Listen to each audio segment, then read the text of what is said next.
BRS పార్టీలో తీవ్ర విషాదం చోటు చేసుకుంది. ఆ పార్టీకి చెందిన సికింద్రాబాద్ కంటోన్మెంట్ ఎమ్మెల్యే లాస్య నందిత మృతి చెందారు. పటాన్చెరు సమీపంలో ఓఆర్ఆర్ పై ఆమె ప్రయాణిస్తున్న కారు అదుపు తప్పి డివైడర్ ను ఢీకొట్టింది. ఈ ప్రమాదంలో ఎమ్మెల్యే లాస్య నందిత అక్కడికక్కడే మృతి చెందారు. ఆమె కార్ డ్రైవర్ తీవ్రంగా గాయాల పాలయ్యారు. సమాచారం అందుకున్న పోలీసులు హుటాహుటిన ఘటనా స్థలానికి చేరుకున్నారు. ప్రమాదానికి గల కారణాలపై ఆరా తీస్తున్నారు. అతివేగం, నిద్రమత్తు ప్రమాదానికి కారణమని పోలీసులు అనుమానిస్తున్నారు. ప్రమాదంలో లాస్యనందిత కారు ముందు భాగం మొత్తం నుజ్జునుజ్జైపోయింది. ప్రమాదానికి గల పూర్తి కారణాలపై పోలీసులు ఆరా తీస్తున్నారు. లాస్యనందిత దివంగత కంటోన్మెంట్ ఎమ్మెల్యే సాయన్న కూతురు. గతేడాది ఫిబ్రవరి 19న సాయన్న అనారోగ్యంతో కన్నుమూయగా ఇటీవలే జరిగిన అసెంబ్లీ ఎన్నికల్లో లాస్యనందిత కంటోన్మెంట్ నుండి పోటీ చేసి కాంగ్రెస్ అభ్యర్థి గద్దర్ కూతురు వెన్నెలపై 17,169 ఓట్ల మెజారిటీతో ఎమ్మెల్యేగా గెలుపొందారు. బీఆర్ఎస్ పార్టీలో తీవ్ర విషాదం చోటు చేసుకుంది. ఆ పార్టీకి చెందిన సికింద్రాబాద్ కంటోన్మెంట్ ఎమ్మెల్యే లాస్యనందిత మృతి చెందారు. ఇక ఇదే అంశానికి సంబంధించి మరిన్ని అప్డేట్స్ మా క్రైమ్ బ్యూరో చీఫ్ ఇన్నారెడ్డి అందజేస్తారు. ఇన్నారెడ్డి, శిరీష, మనం గమనించవచ్చు, బీఆర్ఎస్ ఎమ్మెల్యే ఆ లాస్యనందిత మృతి అనేది నిజంగా ఒక విషాదకరమైన సంఘటన. ఈ ఘటనకు సంబంధించి గత సంవత్సరం ఫిబ్రవరి 19వ తారీఖున తండ్రి చనిపోయిన తర్వాత అదే నెలలో ఈ రోజు కూతురు కూడా చనిపోవడం అనేది మాత్రం ఆ కుటుంబాన్ని కలిసివేస్తా ఉంది.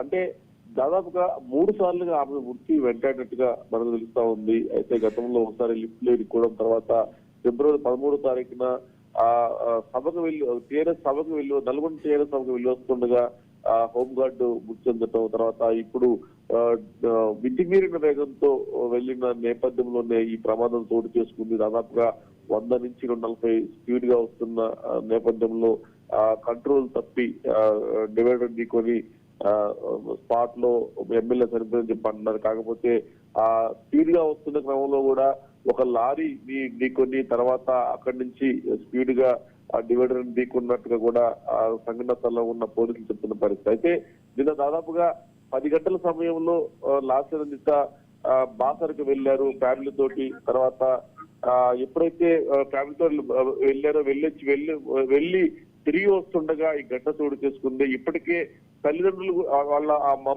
అమ్మ కూడా ఫ్యామిలీతో వెళ్ళారు బాసర.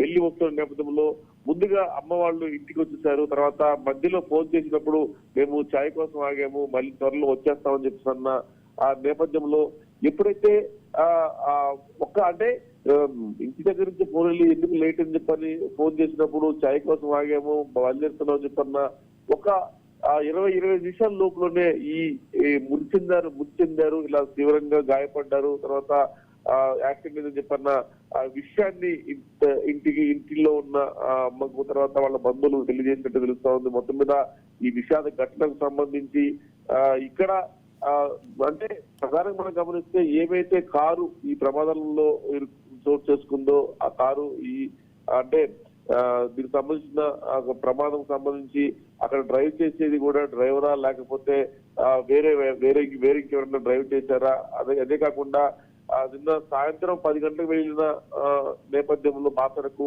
తెల్లవారుజామునే వాళ్ళు బయలుదేరిన నేపథ్యంలో అంటే నిద్రమత్తులో మితిమీరిన వేగంతో వెళ్లడం వల్లనే ఈ ప్రమాదం చోటు చేసుకుంది అని చెప్పి అన్న నేపథ్యంలో ప్రస్తుతం పోలీసులు కేసు నమోదు చేసుకునే దర్యాప్తు చేస్తా ఉన్నారు.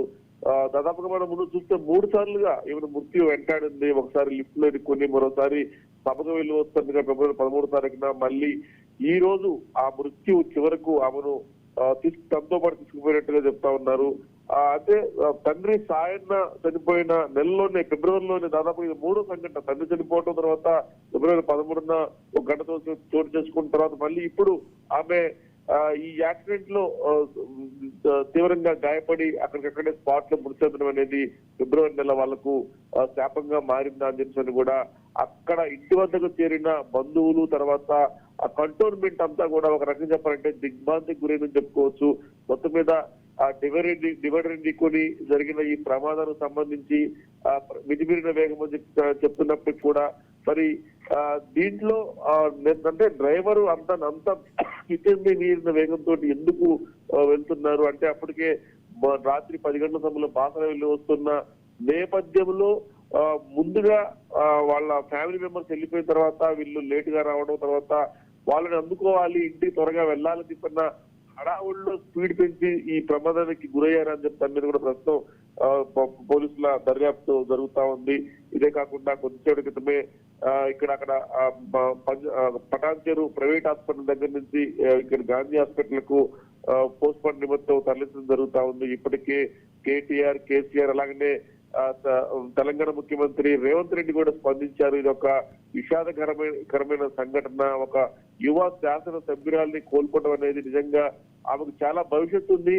సాయన్న అంటే తండ్రి సాయన్న చనిపోయిన తర్వాత ఆయన ఆశయాలను కూతురు నెరవేరుస్తుందని చెప్పేసి ఒకవైపు కాంగ్రెస్ నడుస్తున్నా కూడా ఆమె కంటోన్మెంట్ నుంచి ఎమ్మెల్యే గెలుపొందారు.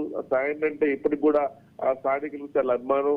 ఆయన చనిపోయిన తర్వాత ఆయన లేని లోటు తీరుస్తుందని చెప్పని అనుకున్న నేపథ్యంలో లాస్ట్ ఈ రకంగా అకాల మరణం చెందడం, తర్వాత ఈ రోడ్డు ప్రమాదంలో చనిపోవడం అనేది మాత్రం మేము జీర్ణించుకోలేకపోతున్నామని చెప్పేసి కూడా అక్కడ స్థానికులు చెప్తున్న పరిస్థితి మనం చూస్తా ఉన్నాం. మొత్తం మీద ఈ ఓఆర్ఆర్ మీద జరిగిన ఈ ప్రమాదానికి సంబంధించి మితిమీరిన వేగంతో వెళ్లిన నేపథ్యంలో జరిగినప్పటికీ కూడా అక్కడ జరిగిన సంఘటన చూస్తే కారు కూడా అంటే ఒక ఎమ్మెల్యే కారు సంబంధించి సీట్ బెల్ట్ పెట్టుకోకపోవడం, తర్వాత బెలూన్స్ కూడా ఓపెన్ కాలేదు. అవి ఓపెన్ అయి ఉంటే కనీసం తీవ్ర గాయాలతోటైనా సరే బయటపడి ఉండేదేమో అని చెప్తున్న ఒక ఆశాభావాన్ని వ్యక్తం చేసినప్పుడు కూడా ఇక చివరకు ఆమె మృతి చెందింది. మొత్తం మీద కారు చాలా స్పీడ్ గా వచ్చిన నేపథ్యంలోనే ఈ ఘటన చోటు చేసుకుంది. పట్టిన తర్వాత అక్కడున్న పిఏ కావచ్చు, తర్వాత డ్రైవర్ కావచ్చు, వాళ్ళిద్దరిని కూడా హాస్పిటల్ ప్రస్తుతం వాళ్ళ పరిస్థితి మెరుగ్గానే ఉంది అని చెప్పన్న నేపథ్యంలో మరి వీళ్ళు కారులో ఉన్న వాళ్ళల్లో లాస్ట్ ఒక్కళ్ళే చనిపోవటం అనేది మాత్రం నిజంగా తీవ్ర విషయాలు చెప్పుకోవచ్చు. పిఏను తర్వాత డ్రైవర్ కూడా వాళ్ళకు తీవ్ర గాయాలయ్యాలని చెప్పని కూడా చెప్తున్న పరిస్థితి. ప్రస్తుతం వాళ్ళని ప్రైవేట్ హాస్పిటల్ తరలించి వాళ్ళను చికిత్స చేస్తున్న పరిస్థితి. వాళ్ళ పరిస్థితి ప్రస్తుతం మాత్రం మెరుగ్గానే ఉందని చెప్పిన సమాచారం అంతా ఉంది. అయితే లాస్ట్ సంబంధించి ఇక్కడ ప్రమాదం చోటు చేసుకున్న ఘటన మనం చూస్తే చాలా స్పీడ్ గా వస్తుంది కాదు డివైడర్ ఢీకొంది, అంటే లారీ ఢీకొంది, తర్వాత డివైడర్ ఢీకొందని చెప్తున్నా మరొక వాదం వినిపిస్తా ఉంది. మీద పోలీసులు అక్కడున్న సీసీ కెమెరా ఫుటేజ్ ని పరిశీలిస్తా ఉన్నారు. ప్రమాదం ఎలా చోటు చేసుకుంది, తర్వాత కారు కూడా ఓవర్ స్పీడ్ గా వెళ్తుంది, 100కు పైబడి దాదాపు 130 నుంచి 140 పైబడి స్పీడ్ లో వస్తుందని చెప్పేసి కూడా ప్రాథమికంగా పోలీసులు ఒక నిర్ధారణ కూడా రావడం జరుగుతా ఉంది.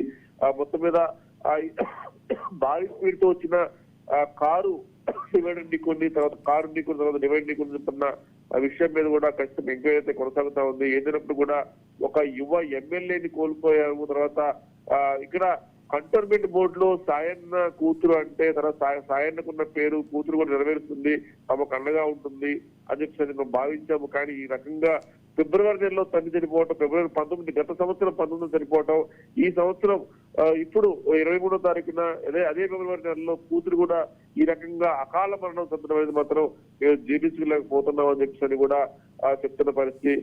మరి దీనికి సంబంధించి ఇంత దారుణమైన కండిషన్ లో ఆమె చనిపోతుందని ఊహించలేకపోయాము. ఎప్పుడైతే ఫిబ్రవరి 13న ఏవైతే నల్గొండ సంబంధించి ఉత్తరంలో జరిగిన ప్రమాదంలో హోంగార్డ్ కూడా చనిపోయాడు కార్ యాక్సిడెంట్ జరిగినప్పుడు. అయితే అదే డ్రైవర్ మళ్ళీ ఇప్పుడు కూడా ఈ ప్రమాదానికి కారణమని చెప్తున్న నేపథ్యం జరుగుతోంది. మరి డ్రైవరే డ్రైవ్ చేశాడా లేకపోతే స్నేహితుడు ఒక అతను కూడా డ్రైవ్ చేశాడని చెప్తున్న పరిస్థితి. మొత్తం మీద పోలీసులు కేసు నమోదు చేసుకుని దర్యాప్తు చేస్తా ఉన్నారు. Sirisha. Right, thank you Inna Reddy.